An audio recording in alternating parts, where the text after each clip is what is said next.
On this Sunday night, seizing Venezuelan oil. The U.S. crackdown on oil tankers from Venezuela. It could potentially implicate Venezuela's allies, most notably China. And the implications for global oil prices. Epstein files disappeared. What we're seeing is survivors' names come out, but not the men who abused them. Why some of the newly released documents and photographs were suddenly removed. Pretendians, the brewing legal battle over allegations of faking indigenous ancestry. Plus, Christmas spending crunch, one of the busiest shopping weekends of the year in the shadow of a trade war. Global National. Reporting tonight, Jeff Semple. Good evening and thank you for joining us. The U.S. is tightening its grip on Venezuela tonight. Multiple reports say the U.S. Coast Guard is now pursuing another oil tanker near the Venezuelan coast, the third such operation in less than 2 weeks. It comes after the U.S. president ordered a blockade of sanctioned oil tankers leaving and entering the Caribbean country. Donald Trump says he wants access to Venezuela's oil reserves, the largest in the world. Nathaniel Dove has our top story tonight. The American Armada massed in the Caribbean has taken action. Secretary of Homeland Security Kristi Noem posting this video Sunday morning, apparently showing the U.S. Coast Guard seizing an oil tanker that recently left Venezuela. Noem, in a statement, said the U.S. will continue to pursue the illicit movement of sanctioned oil that is used to fund narco-terrorism. It's the second such vessel the U.S. boarded in recent weeks. The Venezuelan government called the seizure piracy, categorically denouncing and rejecting the theft and hijacking of the vessel. The people of the United States, not war. Merry Christmas. Don't worry, be happy. Venezuelan President Nicolas Maduro has repeatedly called for de-escalation. Trump is not only attempting to isolate and overthrow the Maduro regime, but this is also a signal to China. Donald Kingsbury points out Venezuela doesn't produce fentanyl and makes very little cocaine, and that much of Venezuela's oil and other resources go to China. So the United States, by acting unilaterally, by acting illegally against Venezuela, is sending a signal to China that this is its neighborhood. Kingsbury says the White House believes Americans like the anti-drug justification, but the seizures and buildup are designed to put pressure on Maduro. The military is going to enjoy or allow Maduro to remain in power as long as he's convenient, and that is to say, as long as the country continues to pull in money for the Venezuelan military, and that is primarily coming from the oil industry. Venezuelan and Canadian oil are the same grade, but the seizures aren't likely to affect demand for Canadian crude, Kingsbury says. Previous U.S. sanctions kept most Venezuelan crude off the market. The people most likely to be affected in the short term are Venezuelans, who will face more uncertainty and instability. Nathaniel Dove, Global News, Toronto. New questions in the Jeffrey Epstein saga tonight after the U.S. Department of Justice suddenly removed some of those newly released files from its website. Now, officials say they're taking steps to protect the identities of the victims, and at least one of those documents, which contained a photo of Donald Trump, has since been reposted. But it appears Trump's name was also redacted from some of the documents. As Candace Cole reports, it's all fueling cries of a cover-up. Lawmakers on Capitol Hill are now raising new questions as at least 16 documents within the Epstein files released just over a day ago appear to have suddenly vanished from the Department of Justice website. One of those files in question, number 468, clearly missing. That file included a picture of a much younger Donald Trump alongside 4 other women, one seen wearing a bikini. In a desk drawer in front of another picture of Trump with wife Melania and convicted sex traffickers Ghislaine Maxwell and Jeffrey Epstein. Now Democrats on the House Oversight Committee are asking what else is being covered up. But Deputy Attorney General Todd Blanche claims there is no such cover-up at play. On NBC's Meet the Press, Blanche said, "There were a number of photographs that were pulled down after being released on Friday. That's because a judge in New York has ordered us to listen to any victim or victim rights group if they have any concerns about the material that we're putting up." File 468 was restored Sunday afternoon after the DOJ said none of Epstein's victims were depicted in the photo. But that doesn't explain other inconsistencies found within the DOJ's disclosure. This example here shows two versions of the same filing containing graphic content involving one of the survivors. It was first made public last year. The one on the left is the original redacted version naming Donald Trump. The one on the right, released Friday, has his name blacked out. The DOJ only saying they reproduced the documents as they had them in their possession, but providing no explanation on the additional redactions. They're flouting the spirit and the letter of the law. It's very troubling, the posture that they've taken. Republican Congressman Thomas Massie and Democrat Congressman Ro Khanna, both co-sponsors of the Epstein Transparency Act, are now threatening legal action against Attorney General Pam Bondi after Friday's records dump contained hundreds of totally blacked out documents offering little new insight to the case. What we're seeing is survivors' names come out, but not the men who abused them. And instead of holding elites accountable, Pam Bondi is breaking the law. And I think the most expeditious way to get justice for these victims is to bring inherent contempt against Pam Bondi. More documents are expected to be released in the coming weeks. Candace Cole, Global News, Washington. Israel's government just approved plans for 19 new settlements in the occupied West Bank. Those settlements, built on what the UN considers Palestinian territory, have expanded by nearly 50% during the current government's term. In 2022, there were 141 settlements across the West Bank. This latest approval brings that number to 210. Israeli settlements are considered illegal under international law. Their expansion threatens Palestinian statehood. And the U.S. brokered Gaza ceasefire deal, which calls for a possible pathway to a future Palestinian state. Australia is marking 1 week since that alleged anti-Semitic terrorist attack on Bondi Beach. The country held a national tribute for the 15 victims who were killed while celebrating Hanukkah. As Stuart Greer reports, amid the grief, there was also growing anger. The iconic Sydney Opera House lit up as Australia held a National Day of Reflection, 1 week after 15 people were killed during Hanukkah celebrations on Bondi Beach. Australia was always the lucky country for Jews, but sadly, no more. We have lost our innocence. Last week took our innocence. Australia's Prime Minister Anthony Albanese was booed as he arrived at the event. His government criticized for not doing enough to tackle a rise of anti-Semitism. He's announced a review of law enforcement and intelligence agencies. The December 14th attack was Australia's deadliest mass shooting in almost 3 decades and is being investigated as an act of terrorism. Security was tight on Bondi Beach during the memorial ceremony. The father of the Bondi hero was also honored.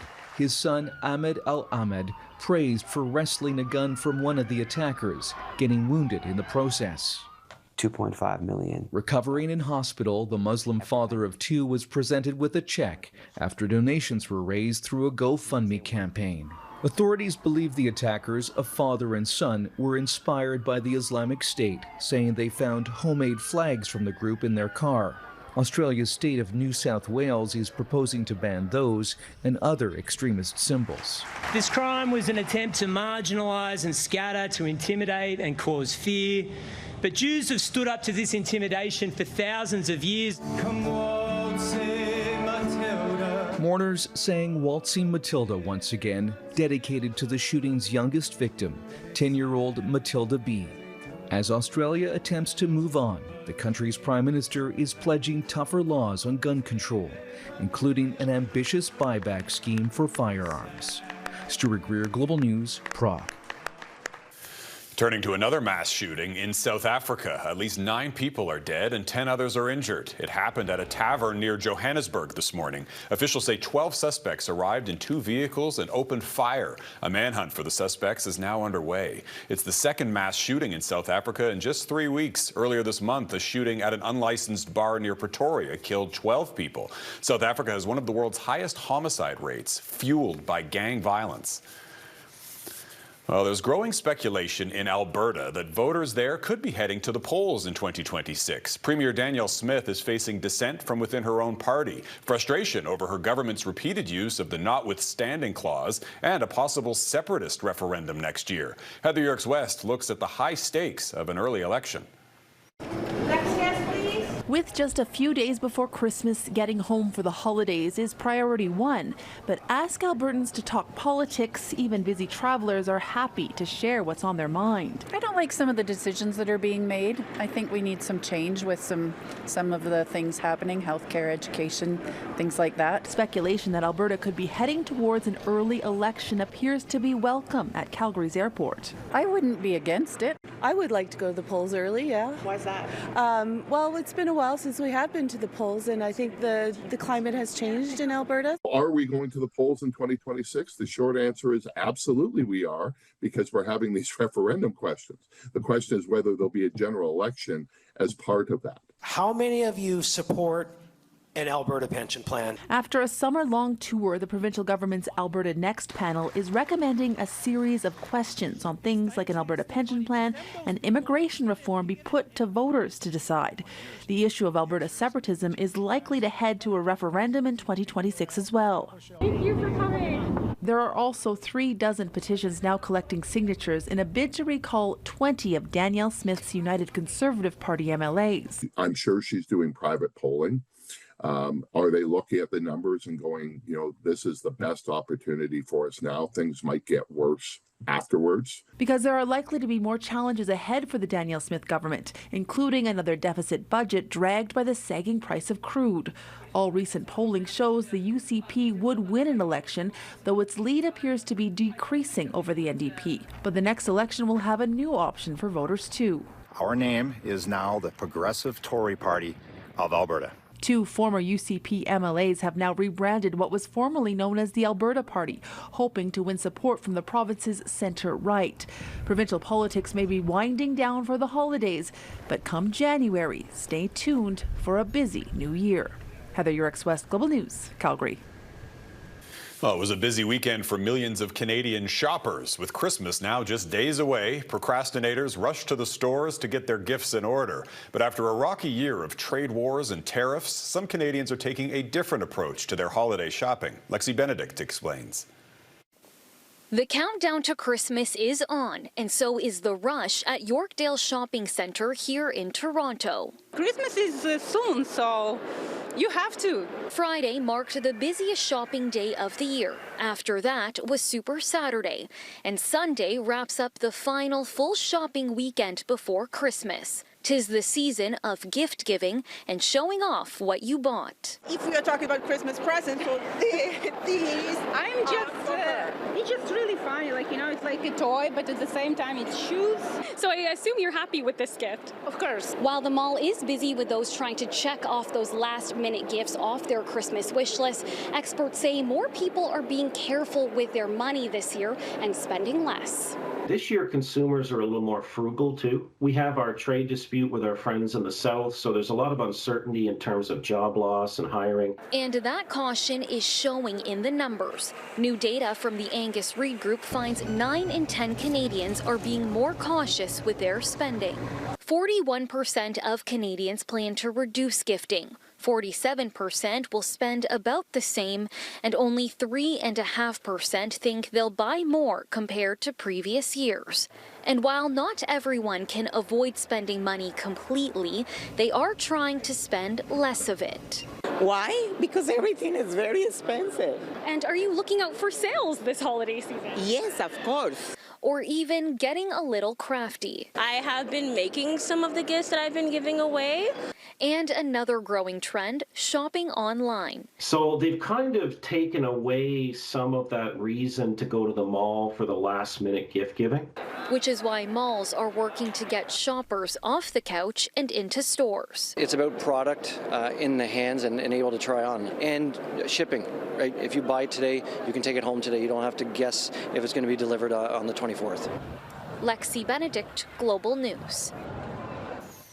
Accused of faking indigenous ancestry. Coming up, the court case that's tackling the issue of so-called Pretendians.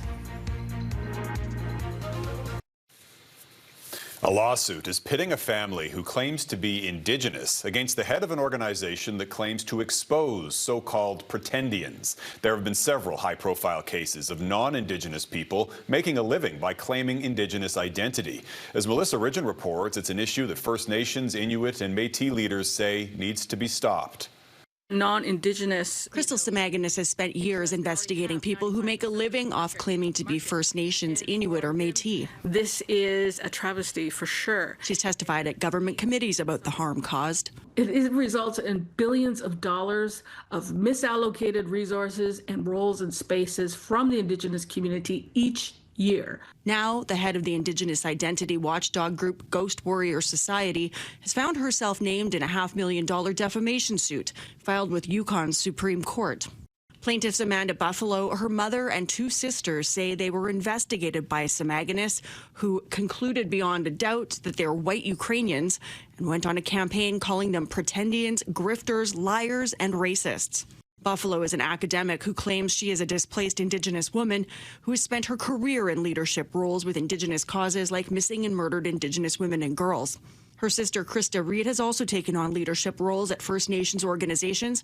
Her biography says she's from the Haudenosaunee Mohawk people in Ontario and Quebec. The third sibling hasn't publicly claimed to be Indigenous, but was named by Samaginis in her exposé. In a statement of claim, Louise Derrick, the mother of the three plaintiffs, says she was adopted and told as an adult that she had Indigenous lineage through her biological mother. Therefore, she and her daughters are all Indigenous.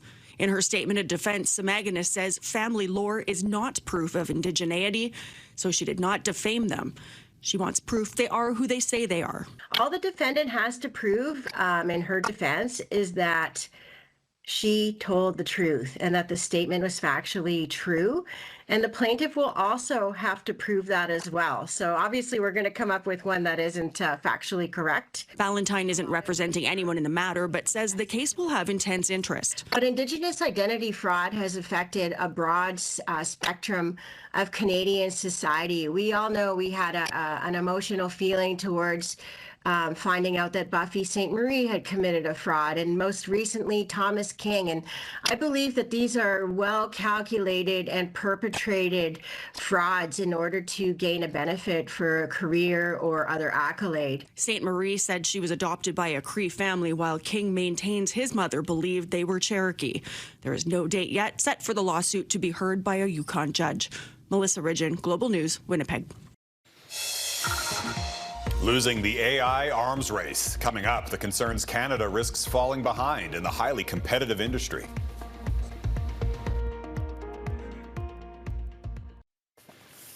It's been described as the new arms race. Countries around the world are pouring billions into artificial intelligence and quantum computing, emerging technologies that are shaping the future. As Anne Gaviola reports, some worry Canada is already losing ground. The architects of AI were chosen as 2025's Time magazine newsmakers, shaping the future for better or for worse. The list includes xAI's Elon Musk, NVIDIA's Jensen Huang, Meta's Mark Zuckerberg, and OpenAI's Sam Altman. Investment in infrastructure is critical. I believe the next decade will be about abundant intelligence and abundant energy. AI is widely viewed as the next arms race or space race, and there's no denying the vast majority of companies in the lead are American. That extends to other nascent technology too, like quantum computing. It is a national technological priority for China, for the US, and for many countries in the Western world. This week, the Canadian government announced that almost a quarter of the nearly $1 billion investment in AI announced in the federal budget is going to support 44 new applied AI projects across the country. This is human history in the making. On Monday, the Canadian Quantum Champions program announced an investment of up to $92 million in 4 promising companies in the cutting-edge field of quantum computing, which has the potential to solve complex problems that would take current computers 1,000 years to figure out in a matter of minutes. Technology of the future that's resource-intensive to develop. And that's why all of this investment by the Canadian government is so important, because it is not something that you can do in someone's garage. These are expensive initiatives because the degree of complexity is quite high. Canada leads the world when it comes to the number of quantum computing companies per capita, but it remains to be seen if we can preserve this lead. When it comes to the allocation of federal dollars, this computer scientist and investor is worried Canada isn't setting itself up to produce the next OpenAI, Meta, Google, or Anthropic. I think that Canada, though, is making exactly the same mistake that's being made all around the world in confusing the current state of AI as the thing that is going to be what actually makes all of the money and provides all of the value. And we're spending a whole lot of money investing in infrastructure instead of the applications. AI Minister Evan Solomon has delayed sharing the National Artificial Intelligence Strategy, which was initially promised this year, now due in 2026. This roadmap will lay out Canada's strategy for staying relevant in a highly competitive sector. Jeff? Anne Gaviola in Toronto. Thanks, Anne. The royal treatment up next. Prince George lends a hand at a homeless shelter that holds special significance for the royal family.